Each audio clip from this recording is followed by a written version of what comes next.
Why? So talk to me about social media tools. So TikTok's in the news right now, being bought by Oracle, an acquisition I do not understand and cannot explain I'm to with you on anyone that. who's asked me. But the so you have TikTok, you have Facebook, you have LinkedIn, and it's funny because every week my phone sort of shows me, hey, this is how much time you've engaged with your phone, and it just cracks me up because I think I'm cutting back, and every week it goes up a little bit. And so there's this they've locked into this. They know how to get me hooked into scrolling through the entire feed or watching these videos, even though it's a waste of time. And you touched on Netflix a little bit there. Can we do that same thing in health? Can we ever get to that point where it becomes a habit forming thing where I'm exercising and I'm dieting and all those things? So I'm going to take maybe a controversial statement on that. I actually think we want to get to the point where you don't have to be thinking about your health, but you're actively doing that. So let's take exercise off the table for this part of the conversation. But if we want people to be tracking their blood sugar or checking their blood pressure and all of the things that go into managing chronic conditions, there's a concept that Dr. David Ash and my co-founders coined called automated hovering. How can we use technology to take away steps that we're asking people to do? Can you wear one of these kind of trackers that I've got on my wrist that will tell me if my blood pressure gets too high?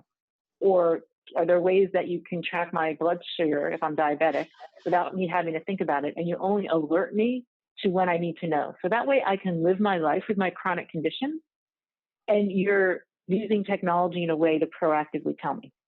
And then there's the designing for exercise. There's also things such as if you've got diabetes and you want to eat the pizza, go eat the pizza. And they're going to tell you, if you eat that pizza, go for a 15-minute walk after to counter it. And you might be willing to do that because you're like, okay, I really want to eat that pizza. I can go for a 15-minute walk. And so it's breaking it down into bite-sized pieces that can help nudge and create new habits. This is one of those. Bill Russell just asking a question because I'm curious. Wait, I've seen health systems who like hand out tools.